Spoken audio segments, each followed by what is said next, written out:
deltoid, I can't get the humerus down from under the acromion. And so the next technique was based on what I felt beyond the interfascial adhesion of this frozen shoulder and the outer fibrosis of the capsule. I'm feeling that the humerus is so jammed up under the acromion. Again, I want to emphasize that the worst thing to have these clients do is to walk up a wall. It jams that acromion with the head of the humerus. If they're doing that, I tell them to stop. And a lot of clients are doing that. It's unfortunate. They're not understanding it's jamming that up. Now hike your shoulder up towards your ear. I'm going to get it down. And sometimes there, it's just released. Now I want you to go face up.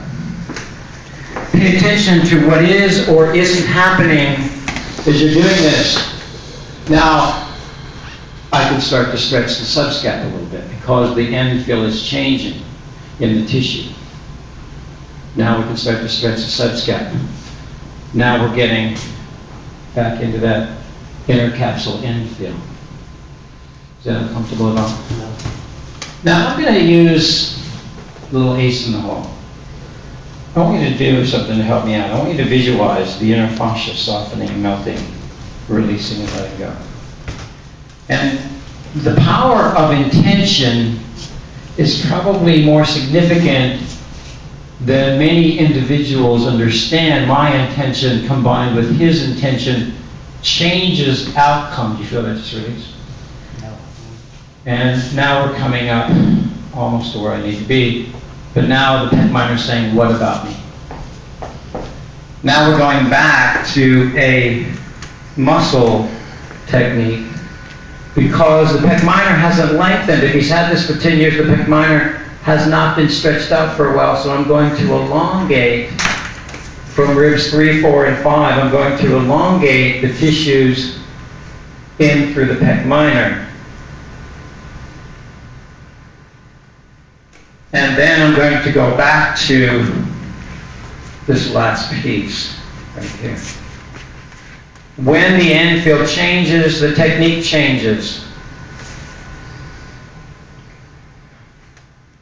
Now I step, if I check it, going internally, it's usually external, but he's got it in both directions, like we talked about with the hip. You got to release the capsule in. There, it just moved. And now, raise your arm a little bit higher. And now we're going to come into the tissue work. So, here's what I'm going to do. I'm going to stand up for a second.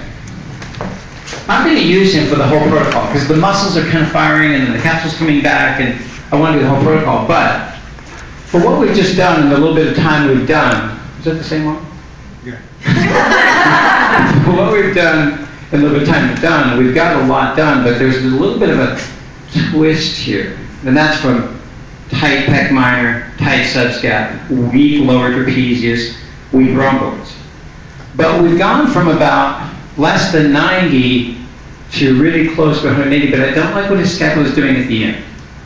So we're going to do a little bit more. As you guys all work, we're going to show you how to reposition all of this so I can get that last piece out of there. I don't like at the end. And now he's got more of an impingement, and I haven't released his subscap. I've turned it from a frozen shoulder to an impingement, which is what you've got. And once I go under and release the subscap, which is what we're going to do, you'll see a great change in this out. You'll see the perfect range of motion from that. So let's get on the table and let's do this technique.